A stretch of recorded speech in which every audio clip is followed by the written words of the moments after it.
but today we're talking about community power. And I think, you know, for us, community power is very much at the heart of what it means to be a cooperator. We believe that change happens from the bottom up. It's the stuff that we do on Zoom calls these days, or in drafty town halls and community halls over cups of tea at our weekends, because we believe that we have the power to make change happen. And we believe that local communities are best placed to shape and make decisions about the place in which they live and the services that they rely on. Beyond that, I think community power is something that could be really impactful. It has the ability to transform British politics, because it's taking the idea that power isn't something that's kept at the top and little bits of it are doled out to us, but it's something that actually lives and breathes within communities, and we give permission temporarily to our elected officials, to our institutions, to businesses to be able to make decisions because we allow them to, because we use our voice and our vote to share that power upwards. So we don't wait for permission as a movement. We started on the shop floor. We're a bunch of people who get on with it. So I think community power, as well as being quite a radical reimagining of where power sits and a rebalance of how power is distributed around the country, is about doing something, getting on with it, not asking for permission, and embracing our sort of very practical roots as a movement.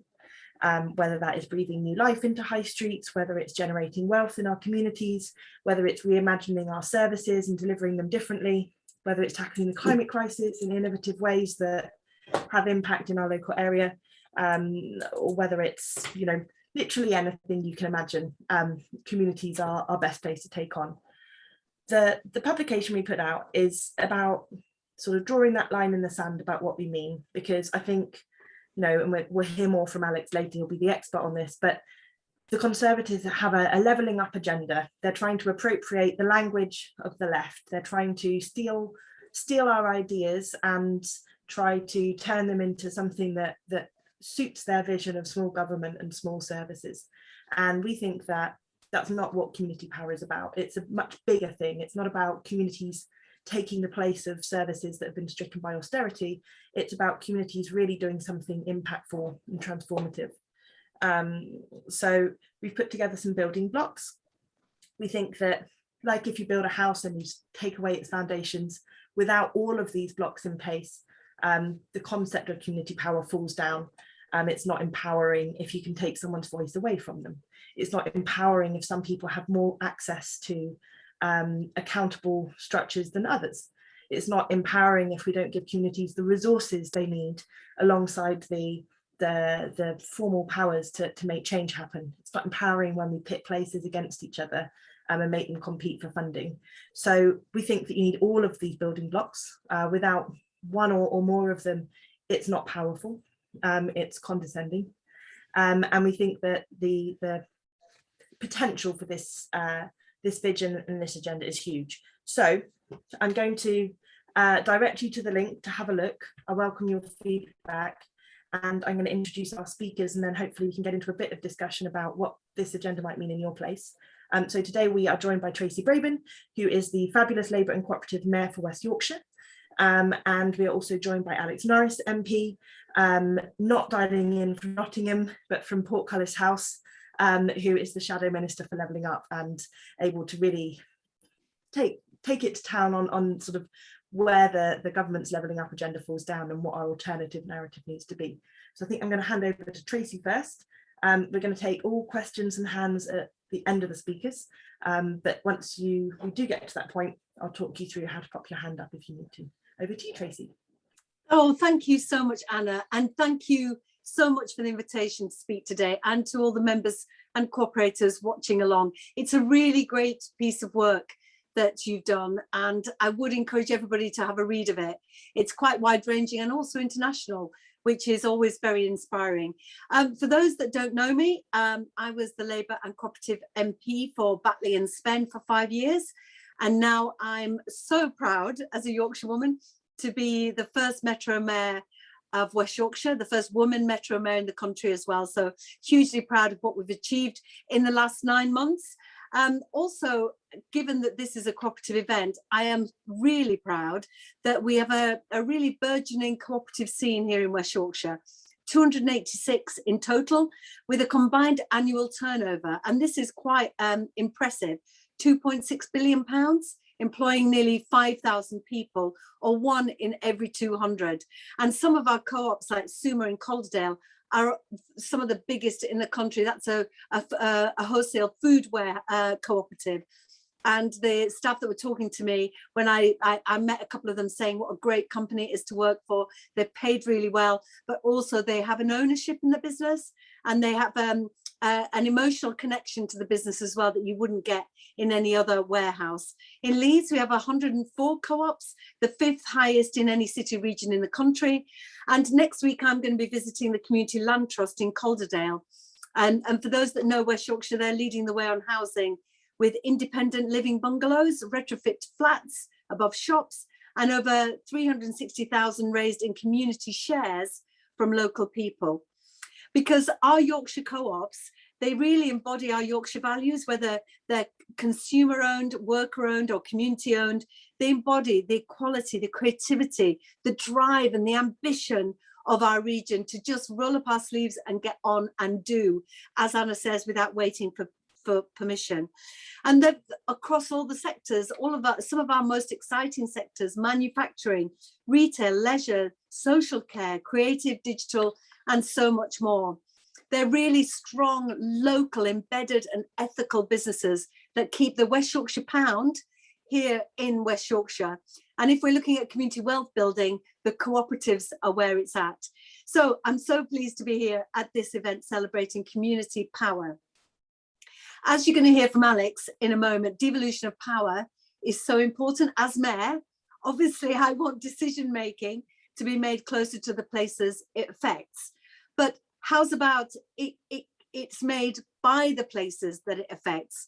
We know, don't we, all of us, that decisions made in Whitehall and Westminster, Alex notwithstanding, aren't always decisions that are made from an understanding of our places.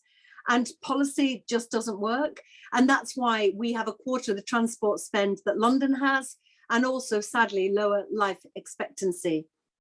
But equally, why should I as mayor get to decide everything?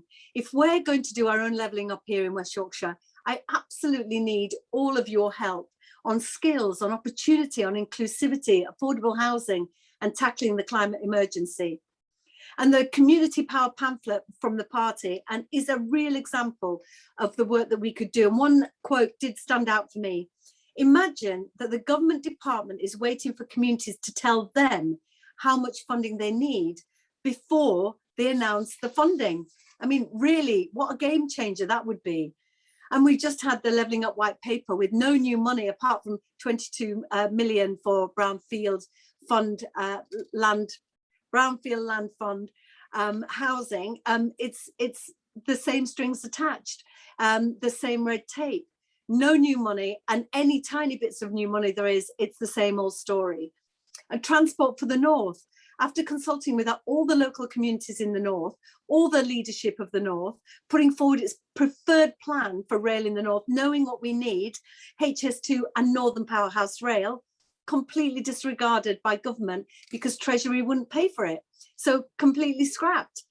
We know what we need better than London does, and you cannot drive levelling up from behind a desk in Whitehall. Now, I want to be the voice of our communities in West Yorkshire, and that's why, given our transport challenge, I started the #TellTracy Trains campaign. I'm giving evidence tomorrow to the Transport Select Committee, and I wanted the voice of West Yorkshire to be heard by those decision makers in power, so you could have that impact on where the investment goes, because I know the bottom-up community-led models work so much better than the over-centralised London-centric ones we have now. And an example that's in the paper, in Minneapolis, the city government established a neighbourhood revitalization programme, inviting communities to create their own action plans, which were then provided with funding. In the end, 67 of the 81 neighbourhoods created plans that received funding, with over $290 million allocated between 1990 and 2010. I mean, just imagine. And as mayor, I want to be the tugboat that pushes the economic tanker of government around, empowering co-ops and building a whole new way of doing things. And that's when we signed off our economic recovery plan. I pledged to support co-ops because we know what the benefits are. We know, and people on this call will understand this, that during COVID, co-ops were 4 times less likely to stop trading. They're more resilient. And not only that, they're on the rise. Twice as many co-ops were created than dissolved between 2020 and 2021. This is the future, and I'll be supporting the future as much as I can. Also, they're more ambitious. Pre-pandemic, 63% of co-ops had ambitions to scale up. 73%, even given the pandemic, still have those ambitions, and 15% want to be even more ambitious. And I know there's a long way to go if we're going to harness this enormous potential, but working with the other leaders across West Yorkshire and the Combined Authority, we've been speaking with co-ops about the opportunities and the challenges that they're facing, so that we can have a better offer and a better service from our employment hubs that go out into the community, supporting SMEs and entrepreneurs. And one of the biggest issues we're finding is around access to finance, and traditional routes to funding are too often ignored, or even they exclude co-ops. So there's a lack of understanding around the benefits of co-ops, with struggling businesses in the private sector completely unaware of the way that they could pivot and they could become more resilient, and what a cooperative model could offer them. So I suppose the big question is, what can I do as the Mayor of West Yorkshire? Well, as part of my manifesto pledge, for example, 1,000 new skilled, well-paid jobs for young people, I announced £6 million worth of support for entrepreneurs, and this will provide well-paid jobs across our SME, social enterprise and cooperative sectors. We've allocated £6 million for skills training, accessible by all companies needing a more skilled workforce. As part of my Fair Work Charter, we're identifying those anchor institutions that we can work with on public procurement, so aligning financial interests in favour of good, ethical, cooperative, sustainable and local businesses. And of course, it's such a privilege to be part of the M10, which is the mayors across the country, working with them and coordinating action across our 5 local authorities and the mayors. And I know that we can capture more of our wealth to be made and spent here in West Yorkshire. And I'm talking to the other northern mayors about procurement and how we can keep that cooperative model in our minds. And through the Leeds Anchor Network, we've seen 66% of procurement spend, the lion's share of over £500 million staying in Leeds. And whilst Alex will speak about this, this is genuine levelling up, keeping that Yorkshire pound in Yorkshire and keeping it in people's pockets. Because I want to see this kind of model across the region to ensure all of our 5-star gold-plated co-ops are the go-to businesses in the UK. I've set up a culture committee, and as part of our creative catalyst, there's over £1.2 million. We've been talking with creative co-ops about pilot schemes that support them in their early stages, encouraging them to grow and flourish, whether that's photographers or actors, dancers, music teachers, architects. The cooperative model will definitely work for them. But I want to hear from you, for everybody on this call, how we can turn community power into a reality in West Yorkshire, because we absolutely know what the choice is. We don't want to continue with business as usual, that trickle-down economics, that race to the bottom on standards, absentee management, money leaking out of the community, and low levels of unionisation. We want more money for the local economy, a transformed community assets, inclusive jobs paying the real living wage, and more co-ops that employ ethically and invest sustainably. But I want to bring you and the people of West Yorkshire on the journey with me. I know I'm not going to deliver on my 10 manifesto pledges, whether that's 5,000 green and affordable homes or 1,000 new skilled jobs, without cooperative values. So I'm really looking forward to hearing your questions, and thank you so much for the invitation this evening, and thank you for listening. Thanks, Anna. I can see some silent applause happening on the screen here. Thank you, Tracy. And I think, you know, talking about that kind of radical and practical tradition that we have as cooperators, Tracy embodies that. Not only is she hugely ambitious and prepared to do things differently, but equally she's getting on and doing it, and making a huge difference for the people of West Yorkshire. And I think it made me really think, in the document we talk about the risk of the Metro Mayor agenda being appropriated by people determined to take power away from local government. I think there is an undertone of that in some of the Conservatives' work, that we can create these kind of middle managers, and it enables them to undermine places where there's Labour strongholds or people they don't disagree with locally. And I think Tracy really shows that you can be in a Metro Mayor that empowers local government, that works in partnership, that empowers your communities to have a say and a stake in how things are going. So thank you, Tracy, not just for your contribution, but for everything you're doing in West Yorkshire. Really inspiring, and I hope people are keeping their questions ready for once we've heard from Alex. I'm going to hand over to Alex, talk a bit about, you know, I know we bashed Westminster a bit, but there is a role for you, and you're doing an excellent job in countering some of the difficult Tory narratives that we have. So I'm going to hand straight over to you. Thanks. Thanks, Anna. It's a pleasure to be here. And you can bash Westminster all you want. You know, I'm here because I want to give power out back to my community. I've come here to boil Westminster government down to basically, you know, national taxation and foreign policy, so I can go home. So it's a pleasure to be here. I'm Alex Norris, as Anna said. I'm Labour and Corp MP for Nottingham North, and I'm the Shadow Minister for Levelling Up and the Constitution. I work with Lisa Nandy as the Shadow Secretary of State on our response to what the government's plans are on levelling up, and to put in a Labour's narrative in its place. And that's something that obviously has been an area of great interest the first part of this year. But you know, part of the reason for me being here tonight, and in general for trying to get out and meet members, is to populate that vision for the future with you. Because you know, if this is about, which I think it is, if it's about empowering communities, if it's about devolution, it shouldn't be something that we just cook up here in Westminster, because you've kind of missed the point, I think, already there. And you know, the area, you know, this particular topic, community power, is something that has become of great interest across the political spectrum. We should be very confident in being in this space, because it isn't for us something that we've realized in the last 6 months or last since 2016 or whatever.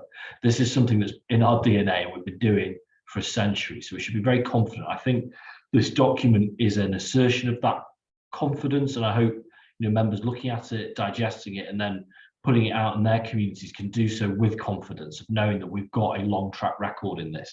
So we have an obligation to be in this space. And on the topic of members, you know, it is wonderful to be able to, on a Wednesday night, get 139 people together. Nothing beats, obviously, the human contact. I miss you greatly and would rather see you in person, but we wouldn't be able to do this otherwise. You know, Saxon, you're from the Southwest Peninsula.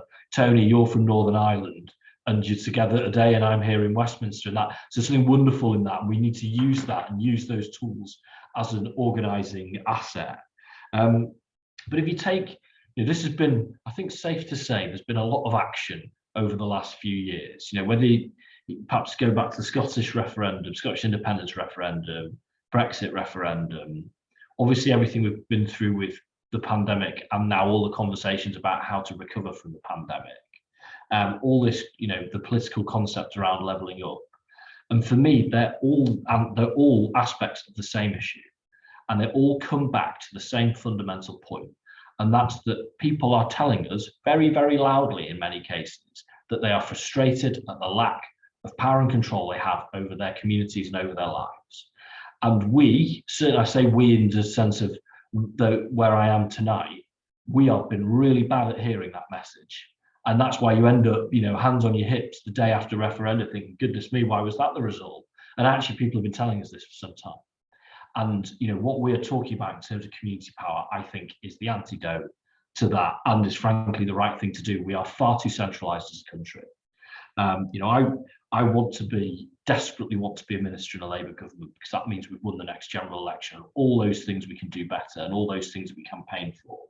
But actually, the purpose of a Labour government has to be to give out power. Give out power meaningfully, and the document's very good on this, in a way that can't be changed later, to put on the statute book, I think, those community rights to make decisions for themselves. Because I want to be Minister in a Labour government. I don't want to tell West Yorkshire what to do. I think Tracy's better placed there and is accountable for that. And similarly, just as Tracy says, I know she doesn't want to do things for Kirklees Council that they could be doing. And then in Kirklees Council, they don't want to be doing things that the community can do for themselves. And it's that, that principle of subsidiarity and that principle of local decision making by default, and then only, at the higher tiers where that's the right area to do it. And I think that's something that we can be very excited by as a principle. So levelling up has been something that's got quite a bit of political traction, I think it's safe to say. We get it back on the doorstep. That's quite rare to get a political message back on the doorstep. Normally, we'd be tearing our hair out about that. I know there will be lots and lots of people on this call who were knocking doors in the autumn and winter of 2019, hearing "Get Brexit Done" back. And that was a very bad sign of what was going to come. This is slightly different because the government know their brand, they know their concept, and people have engaged with it. They don't know how to do it. And that's because, funnily enough, reversing 4 decades of deindustrialization and of globalization is not something you can do in one white paper, funnily enough. However, they've created an expectation that they will. What they've put in, what you've seen there, what's in the white paper reflects a loss of confidence and a loss of interest and a loss of commitment to whether or not levelling up can be something that's done, which is why there's no new money in it. The Treasury just wouldn't do it, wouldn't play ball. So Michael Gove's got all the ideas under the sun, and the vision part of the document. Well, I think we'd all probably agree with it. We all want to stop homelessness, don't we? We all want better houses, we all want better jobs. But actually, the reality is there's nothing new in there. And what we're going to see is a series of continued skin deep commitment to it, and then this endless and debilitating round of beauty contests where communities are pitted against each other to get small pots of short-term funding, where even the winners, if I hope for all of your communities, though I know that's not the case, I would want you of all to have been successful in levelling up round 1, all to have been successful in the Towns Fund if you're eligible, all to be successful in the High Streets Fund, and all to be successful in levelling up Fund round 2. Right? That's what I want for Nottingham, that's what I want for you. The reality is, if any community has been as successful as that, they are still considerably worse off as a result of cuts to their council budget. That hard financial reality, I'm afraid, cannot be escaped. So, as I say, that isn't going to change things, but we shouldn't ignore the message, and that's what people want, the inequalities. That's what levelling up is. It's addressing inequalities. They want inequalities in our communities to be addressed. So we've set out, and again, this is an evolving list based on the discussions we're having, but we've set out broadly the 5 areas that we think reflect success in levelling up and that we would be prioritising. First of all, and I know this is something that Tracy's doing fantastic work in West Yorkshire on, and that's good jobs in hometowns, because there's far too many communities, indeed the vast majority of communities, there is a sense for young people that they have to leave to get on. And that hits into the next and very visible aspect, which is around having a thriving high street. And I will defend to the hilt, the value of resources for hanging baskets and physical improvements of high streets. That's really important. However, the loss of people from communities, the loss of spending power, the loss of that contribution to daily life, that is contributing to our rundown high streets as well, which really frustrates people. And again, that's something that comes back on the doorstep. Thirdly, a real prioritisation around connecting communities. And I think this is something, part of this levelling up conversation, part of the community power conversation is saying, well, what does the national government do in that world? And I think connectivity, whether that's physical, east-west public transport connectivity, whether that's the support for bus networks, whether that's digital infrastructure, I think is an important role for the national government. And again, we've seen too much of that lost. Fourth, safe communities, and that the goalposts never move on that. If you don't feel that you're safe leaving the house, you're not going to feel very good about where you live and want to contribute more widely. But the and I've left this, it isn't normally the fifth one, I'd say it's normally the first one, but I've left it to last because it's what we're talking about today, and that is local power. And that to me is the most important one. That's the one that makes the whole thing go. Is that both because we believe in our hearts, and I believe this so strongly, you know, I can't tell you, that decisions made locally will be better ones because that is our lived experience. I am so much better at making a decision about my community in Nottingham than I am about your communities. Of course I am, because that's your lived experience, not mine. But also that the exercise itself is beneficial. The act of people taking decisions for themselves is a good thing and gives people ownership. You know, it helps, because the reality is lots of decisions will remain difficult decisions. There won't suddenly be, you know, unlimited resources just because we're making those decisions locally. But if people are in on those decisions and they are their decisions, I think, you know, that's really, really important. And you know, we have to, though, you know, between now and election, and you know, this is easier for me to say now because I'm in opposition, but I did used to say it too when I was a councillor in Nottingham. We have to model it in power, you know, and it isn't. It's sometimes it's called double devolution. It's treble or quadruple devolution, really. That we want our local authorities to have more responsibilities. You know, I always say town hall over Whitehall. However, the counterpart to that, which we sometimes aren't as quick to say, is local authorities have to get power out to communities too, and we have to show that. I always thought as a local councillor, my ward was a collection basically of 4 big estates. And I lived on one of those. I didn't live, funnily enough, on the other 3 because you can't be in 4 places at once. And I always felt the level of decision-making control I had over those other 3 was outsized. And again, so we've got to have the self-confidence to model this ourselves. I know that's obviously what Tracy's doing, and you know, I was very glad to hear her say that. And just before I finish, I'm very keen to hear the wider discussion. You know, one thing I'd say at every opportunity, it doesn't really elegantly fit in perhaps with the topic tonight, but it's important to say it. We don't see this as North versus South. You know, there are profound pockets of challenges across the whole of the country, and you know, I've picked on the Southwest Peninsula, but the far southwest, you know, has different challenges to say Nottingham, but they deserve to be addressed also. And it's also not the rest of the world versus London, and that can be comforting and easy to do, but I think we should steer clear of that, because again, there are pockets of deprivation, Anna, in your borough that need significant support. So again, you know, we want to keep our vision positive for this, and as I say, I mean, not at the expense of one to the other. So you know, where this goes now, we've got a really important job as a Labour and as a cooperative party, and sometimes I'm accused of being a bit dramatic, but I'm not that, and I sincerely mean this. Whether or not we win the general election, the primary domestic issue will be around levelling up and tackling inequalities, and it's a two-part exercise. One, we have to demonstrate why the government's current plans won't work, and 2, we have to advocate for something better in its place. And I am very, very confident in our movement, on our ability to do that. I'm proud that I guess in many ways to hold the pen on it, but that's what I see my role as, not more than that. You know, so that's why I'm here tonight. That's why I think the document that the party's produced is so important in that thought leadership. But I'll finish as I frequently do and say, this is, you know, people talk about political machines. Well, you know, this is the machine. This is us. This is the 139 of us who have chosen to be here tonight. That's the extent of it. There's no one around the corner. There's no super people. I don't believe in super people. I believe that it's the combined efforts of ordinary people like me. I'm as ordinary as anybody else that does the extraordinary. And we have got a big job on, but a massive opportunity now. So let's go and do it.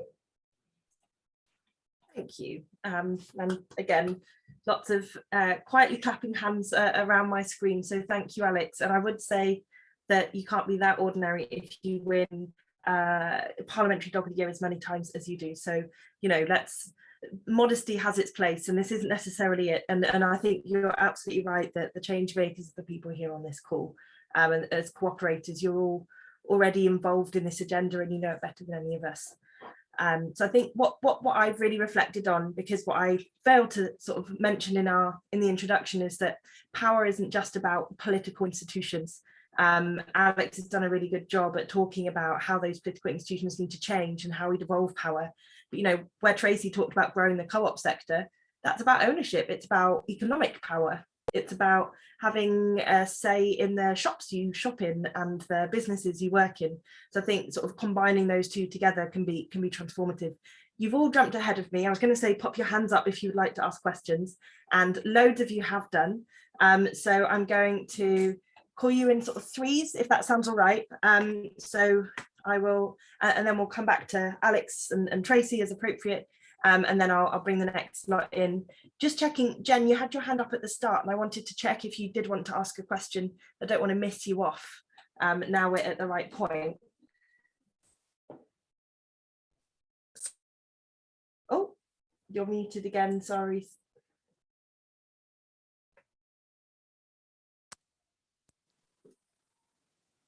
There you Sorry, go. I think. Can you hear me?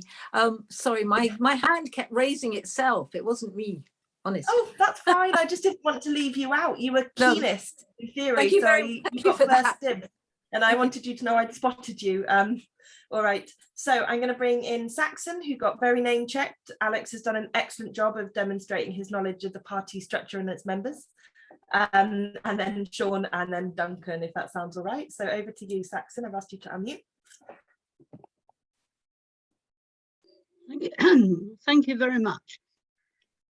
And I very much welcome this document, and I particularly appreciate Alex referring to the far southwest, because I think there is a tendency to be always looking at the needs of the big cities, where obviously we have our political base, but we're working very hard in Devon to try and make Labour co-op relevant to people who live in the coastal towns and the villages and the market towns. We have areas of the southwest which are some of the most deprived in the country, and particularly we have a huge problem over housing, balancing the needs of housing with having a prosperous tourist industry. So I'd just like to know what you think we can do about housing particularly. Thank you. Great, thank you. Sean, I think you're already unmuted.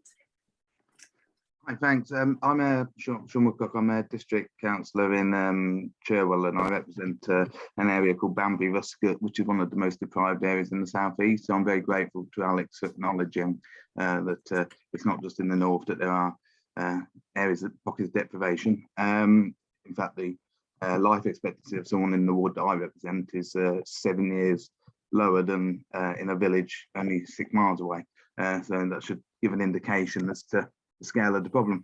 I found this document really great, and but one of the areas that I focused on was the resources chapter, and I raised it because a particular issue within the area I represent and the wider district that I represent is we're getting a lot of housing is a major issue. The price of housing is a major issue in the area that I live. It's a particular issue because of our proximity to Oxford and London. With that comes strains, particularly in the planning process from local residents who feel they're not being listened to when houses are put in their area. One thing we have found is that smaller community-led schemes do tend to have a popularity among people and residents in a way that more larger scale development by larger developers aren't as popular. People are much more happy to sort of see community-led and community-owned housing being built up. Unfortunately, they're very small scale. So linking it to the resources thing, I would just, it's really a plea rather than a question, but I can frame it as a question if you'd rather. Can resourcing cooperative housing at scale and community-led housing at scale be a major part, or at least a part of, any future commitments by an incoming Labour government? Thanks. Should have said, if you don't ask a question and you just have a comment to make or a plea, or you want to reflect on how it applies in your area, I'm not going to stop you contributing by virtue of lack of question mark. I'm keen to hear people's views. And Duncan, I think you're up next. Yeah, so can you hear me? Yeah.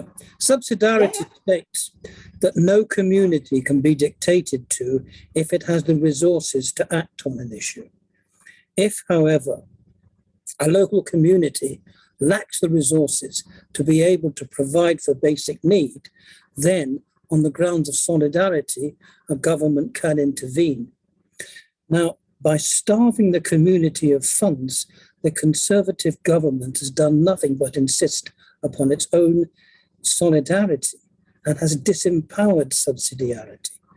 My question is, how are we going to build up local community funds and resources if every single time the government gives us money that has to be spent in a particular way and continues this disempowering?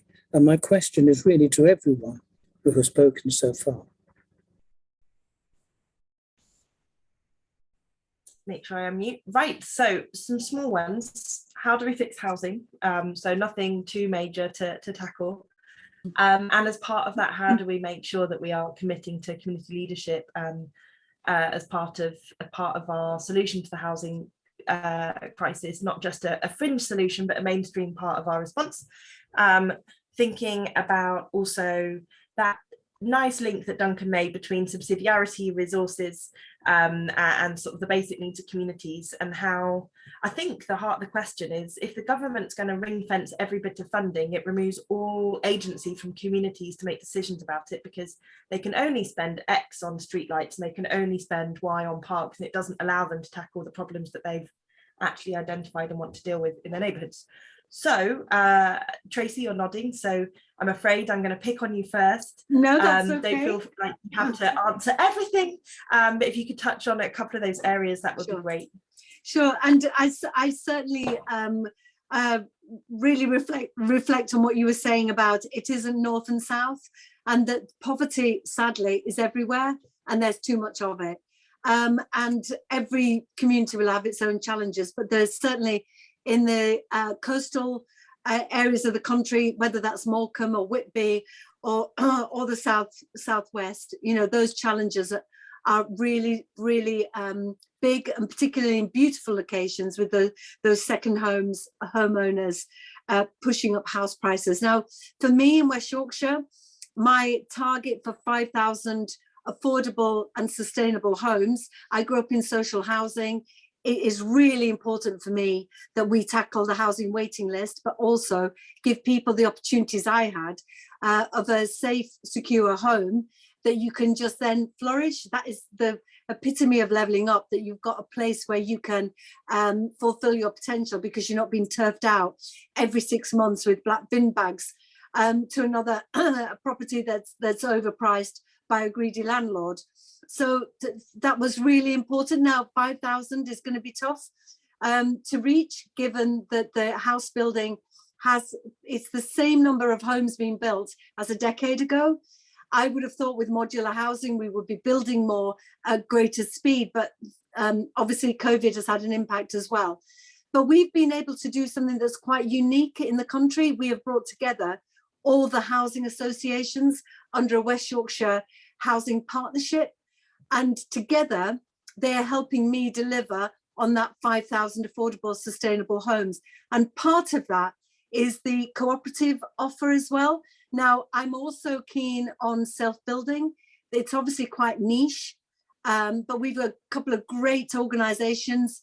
Most of them are based in Leeds. Latch is one of them, that empowers absolutely the community to build the homes that they are then going to live in. So it's something that I want to see more of.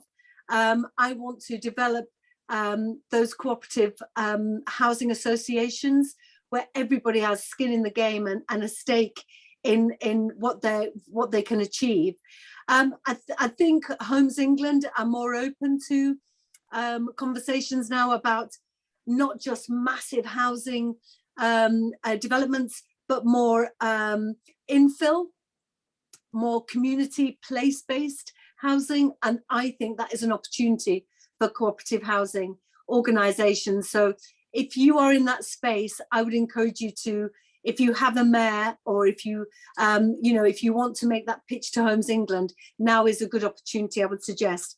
And I think subsidiarity, I think Duncan is absolutely right about, we need the local funds and resources. We know what we can spend the money on. Now, Alex mentioned the beauty contests. Even in the 9 months I've been in the job, I'm already sick of it. We are in a situation where government say you can have this pot of money, but these are the restrictions and this is what you have to spend it on.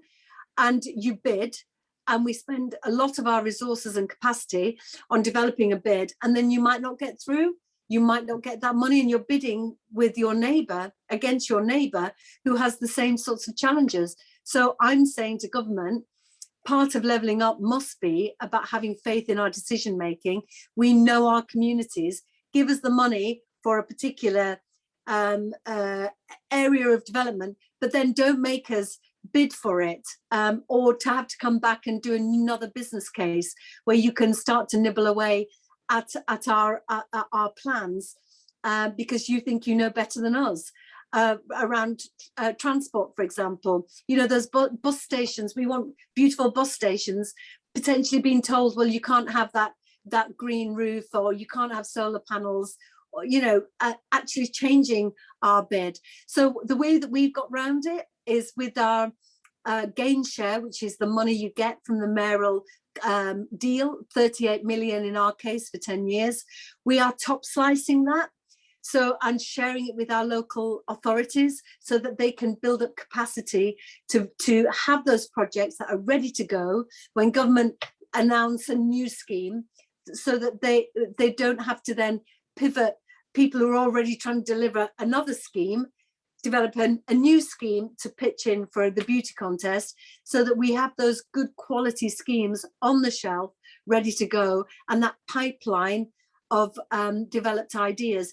But it is a challenge, and certainly I've said at every opportunity to Michael Gove, the way you can help us is end this bidding round and just give us the money, allocate it, and then we will, with all the same checks and balances that you need, but we will be able to then decide where it should go.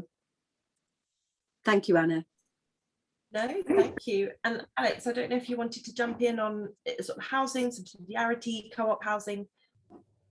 Yeah, absolutely. I mean, Saxon's point also around coastal communities is really important too, and it's that has to be part of Labour's offer, and frankly our political comeback will involve coastal communities too. But much of what we talk about, I think, is particularly pertinent for those communities.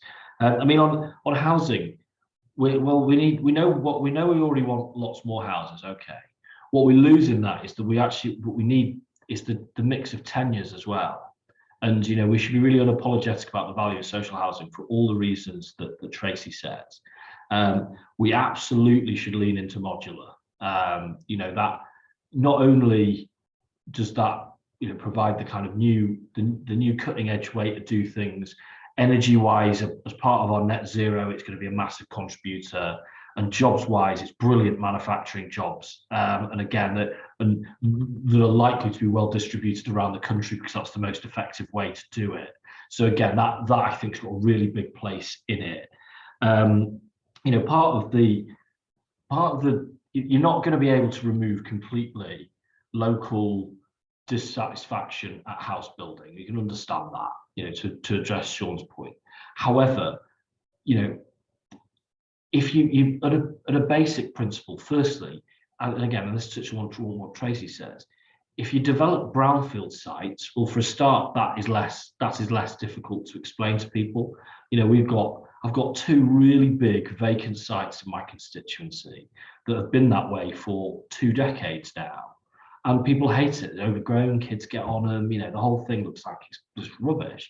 So again, houses on that with the right infrastructure to follow, that can build confidence. But also, once you've demonstrated that you have done that, I think there will be greater patience for what for other development too. And again, with it, other models other than outside developers who say they care about the community, but it's their only visit. They're only coming to build the houses, and they will be gone as soon as the houses are built. you know, those community options I think are good ones. I mean, Duncan, on, you know, I think Duncan's point touched on important ways about how we view communities, and I always get I get quite sensitive because I think that people view my community in the deficit, so they look at us as to what's wrong with us. You know, we've got, you know, significantly above average poverty, one of the poorest constituencies in the country. You know, bad health outcomes, bad employment outcomes, bad outcomes at school. But and then they've seen that we won't, this phrase pride in place. Well, we've got a lot of pride in our place. We love our community. Yeah, we're frustrated by the challenges. That's why we get out of bed every day to try and tackle them. But, you know, we're not just a place that needs to be measured in, oh God, how much we're going to have to spend helping them fix their problems.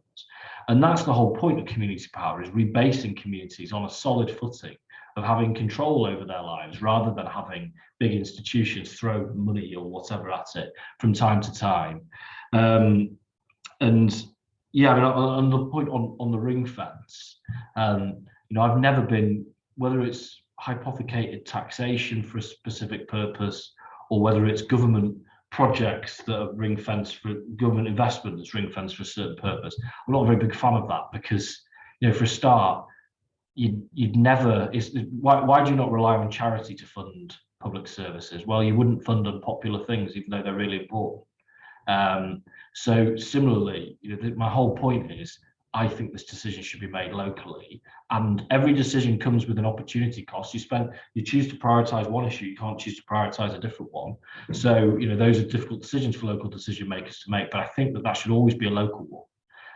So I think we should resist as much as possible. I can see why national governments get tempted because there's a specific issue and they want to resolve it. But, you know, I think we should have confidence that our local leaders, if someone in Whitehall, a government minister has spotted a problem, I can guarantee that the people of Preston had already seen it, because they've lived, you know, whether that's about homelessness, whether that's about healthcare, whatever it's about. So I think we should have the confidence and the trust to let them make that decision for themselves. Thank you. And you know, speaking as a local councillor as well, you know, we see things on our doorstep and in our casework inbox long before they're sort of hitting their pages of Hansard. So I agree there entirely.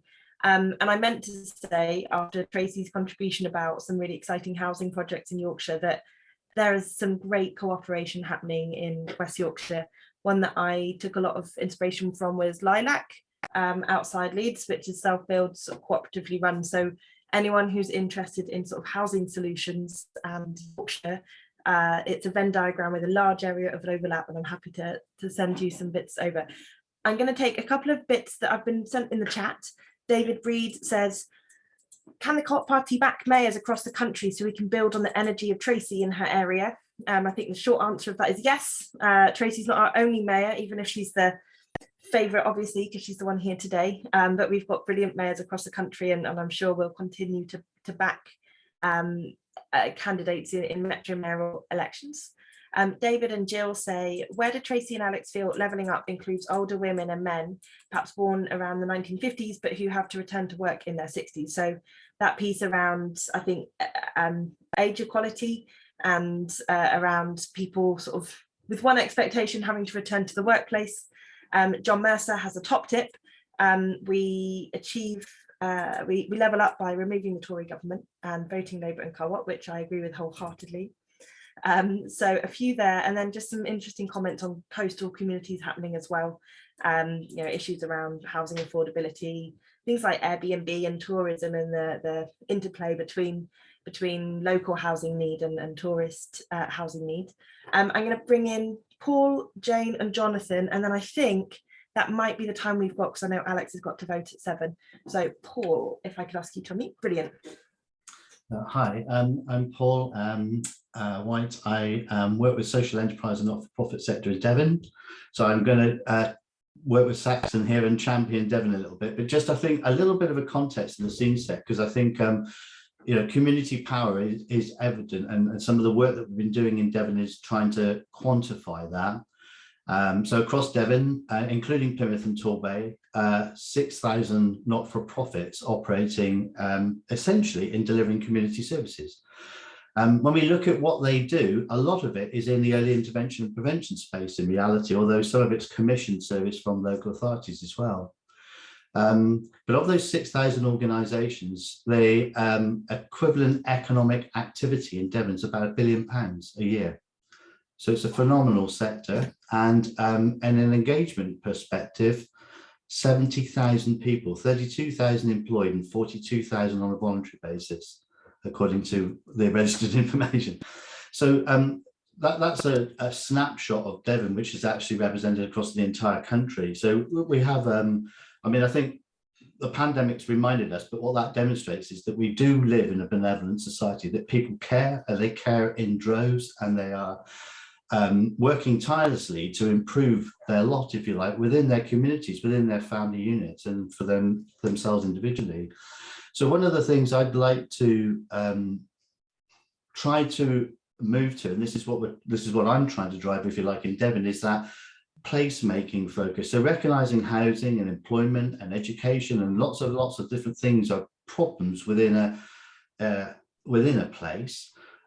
Try to break down the linear focus of solving those problems. So just looking at housing as being an issue, and we're going to put more houses in there, but try to bring in the different actors in this not-for-profit space, these voices, these entrepreneurs and innovators, into a cooperative that starts to look at the collective issues of place and looks at the cause and effect of things and tries to then address that in a more collaborative and engaged way. And I think there's enormous opportunity in that. One of the challenges I found in my career of trying to get that sort of collaboration and engagement going is the valuation of it. So we talk about, I mean, at the moment, if you listen to the news, and almost every bulletin is about GDP and growth and how we can consume more and get more spending and build the economy. Nothing at all is about the measure of well-being and people and their lives and their communities. So one of the pieces of work I've also done is to quantify the social return on investment value of well-being concerns in Devon. And it's up at 2.9 billion, and that's a conservative estimate. So that's unmet well-being need, that despite the industry of the not-for-profit sector working alongside the public sector, so together a £3 billion industry of people doing stuff, we're not addressing the problem, the challenge. We're just chipping away at this big granite block. So for me, we need to try to frame up the value of investment in communities and try to get that expressed as a well-being term that sits alongside GDP. So not replace it, but try to complement it with something else that demonstrates the value of making investment in community. And poverty was mentioned just now. I mean, the charities that champion the cause for poverty have identified themselves. It costs the UK £70 billion a year in social and economic cost. It's crazy. Why are we carrying that cost forward? 15 billion of that is estimated to be health costs. We've got an NHS that's increases, yet we're maintaining as a country, £70 billion worth of poverty. It's crazy. So I think if we can, what I'd like to understand, I guess, in the cooperative approach is how do we get to the point of arriving at new measures that drive investment into communities, that enable and empower communities to claim more power and take more control of their situation. But also, how do we get that more collective view rather than focusing on linear problems? Not that we should change that, but how do we bring in this sort of umbrella view that starts to look at a community in its entirety and look at how we stitch things together so we actually are genuinely building for the future. So that's the challenge, I think. The very valid points. I'm aware that both Tracy and Alex have quite a hard deadline at 7. So I don't know if you wanted to jump in with any last bits, either of you, before you disappear. And then I know Jane and Jonathan, I kept you on the edge, and I'm happy to keep going for sort of 5 minutes so we can hear your points, but I'm probably going to need to let these two leave. I'm afraid. Tracy, did you want to? Yeah, I'm afraid that's the vote. That's the division bell, so I'm going to have to. That's the bell, right? Thank you, so Alex. Nice to see you, Alex. Appreciate your time. Thanks. And Paul makes a really coherent argument about what's all this about. Why are we doing it? Why do we bother? I mean, we could just take the government shilling and, just do the job and focus on our family and just getting by. But we do it because we care, because we have compassion and empathy, and because it benefits us all if we close, we've all read the spirit level, haven't we? If we close that gap between the richest and the poorest, but also we have seen during COVID that actually the compassion that's come out of our communities who want to go the extra mile for people they don't know, with strangers, to make their life easier and better. We have found the best part of ourselves. What we don't want to do is lose that. And that's why the work that you're doing, Paul, is really welcome, because surely it's about well-being. And when people say to me, you know, what do you want to do as mayor? Well, I see myself, it might be a bit cheeky, but I see a 7-year term. I've got 2 years left and I'm hoping to be re-elected and have another 4. So I'm seeing a 7-year term. And in that 7 years, I want life to be easier for the people of West Yorkshire. And part of that is if you have more control over your destiny. So for example, standing at a bus stop, I try and use public transport wherever I can, with a guy with his little kid in a buggy, pouring down. His bus to Cottingley, which is a more deprived community, drops off the schedule. The next one is in an hour. Him and his kid are soaking. He can't wait an hour, so he starts walking. When my bus comes 20 minutes later, we pass him and he's still walking. Now, he's got no control over his life. He can't afford the Uber. And I think that's what my role is as a leader, is to try and empower others so that they have more control over their destiny, because that's where depression comes in. That's where domestic violence, you know, where lack of control in your life, you know, tension at home. I'm not giving excuses at all to perpetrators, but I'm just saying it puts pressure on families that is unnecessary.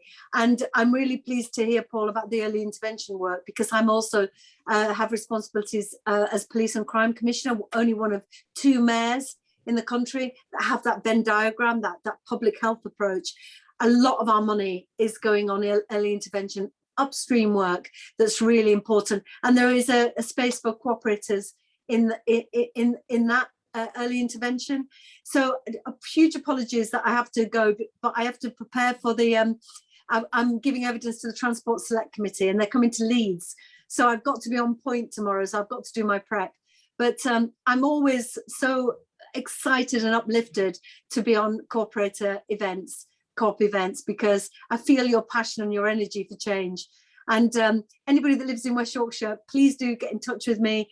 Very open to hear your ideas and how we can work together.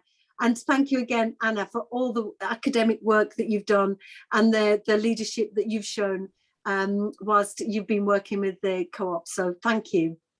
Bye, everybody. Thanks, Tracy. Good luck tomorrow. Thank you so much, guys. See you all again. Bye now.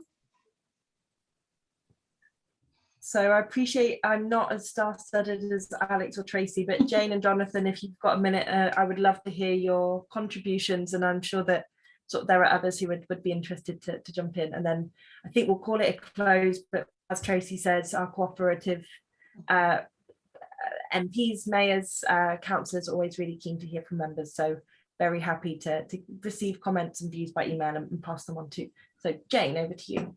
Thank you, Anna, and thank you for what you're doing this evening, and thanks in their absence to Tracy and Alex. I have to say one of my proudest moments over recent years was having the ability to vote for a female cooperative mayor in West Yorkshire, so thanks to Tracy. So I think I'm following on from Paul very well. It felt like it had been organised and it hasn't, because I'm a social entrepreneur. Spend most of my days helping people to set up businesses, but under the radar, of course, talking cooperative and that model. I've been very fortunate as well that I am a WEA tutor, and the WEA has allowed me to support people through learning and education to develop co-ops, and also through Active Citizens, which is a European funded project, unfortunately no longer there, to encourage people to take action in their community, but to also create a living through that. And my question kind of builds on Paul, but comes slightly earlier in the process, and it builds really on Anna. And I love the report. Thank you very much for the report as well. In the transparency section, it says knowledge is power. And absolutely, I believe that. The problem I think we've got is that there aren't that many people like us that are knowledgeable about this. And I have never, ever, I have to tell you, I've set up over 200 businesses now from people all over Yorkshire, from the youngest to the oldest, to all sorts of people. Nobody's ever mentioned a cooperative model as a way to start a business. And what I want to do is to ensure that whenever people are being encouraged and enabled, and I've sent a little message to Tracy, they need not just to be told about, you know, setting a business or being a sole trader, the usual models. I mean, to be honest, there's not enough of that about either. But there needs to be more learning and knowledge and information for people about how to set up your own community business. Because then no matter, and as Paul says, I absolutely agree, we're not talking about agendas, about housing and transport or whatever.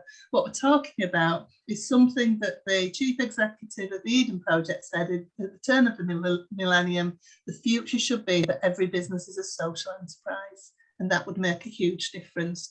And Paul's putting his thumbs up. So what I'm looking for is a commitment as part of the community power work going forward, is a programme of education, information and encouragement to support people to turn their ideas not just into enterprises, and I used to work for Peter Jones, the dragon, but into social enterprises and cooperatives. Thank you. Thank you very much, Jane, and worthwhile sticking around for. You're doing a really astonishing amount of very impactful work, so thank you. And can pick up separately, we've got lots of work around how we do that cooperative development and that sort of P5, our education work around that as well. So last but not least, Jonathan. Yes, I was wanting to pick up on what Duncan was saying and some of the others in the course of the meeting. And it's this age-old question about distribution. If you're trying to devolve resources to local communities, what I want to know is how do you set up a system whereby areas like mine don't continue to do better than average all the time? You know, I'm pleading that I should be doing less well, basically, and I don't see how that system is going to happen. You know, there are plenty of community resources in this area that people are very adept at using. How is this model going to avoid that happening? No, I think you make a really good point, and it's something I think we need to make sure we're feeding into Alex's work in tackling the levelling up agenda is, and something that we mentioned in the report as well. You know, the people who have done the studies into where mutual aid groups sprung up, most mutual aid groups sprung up in more affluent areas, not to say all of them, but places where communities already had capacity and resource to be able to organise are always going to be 10, 20, 30 steps ahead than those places where, you know, all efforts are going into just making enough to pay the bills, or where that sort of capacity and some of those skills and confidence doesn't exist because those people's experiences hasn't been one where they're listened to before. So I think that's a really good point. And I think, you know, thinking about the role for central government shouldn't be to dictate to communities what they do or don't do, but there is a redistribution role for central government. It should be that you don't have that postcode lottery so that where you're born dictates your life outcomes, but that where you're born gets the funding that it needs to reach equal heights as other parts of the country and other communities. I think we've got a few people sort of having to leave. I'm looking in my comments because we have gone a little bit over. So I'm going to call it a day for this evening. I'm so grateful for everyone to be here. I think it's been a really energizing discussion. Really good, not just good questions, but really great examples of people having impact in their local areas. It's actually my last day at the co-op party, so I'm really pleased you could share it with me. But by all means, keep in touch with me on Twitter. And if you've got examples of what you think community power looks like in your local neighbourhood, examples where you think it's impactful or hasn't worked and why it hasn't worked, where there are barriers, policy@party.coop is an email address that will be handed over to my successor. And we would love to be able to capture the great work that people like Paul, people like Jane and others are doing in their local areas so that we can capture that and create those templates for other places to learn from and do similar. So please keep in touch.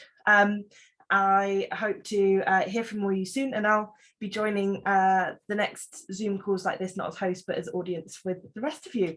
So thank you and have a lovely evening. Enjoy the rest of your weeks.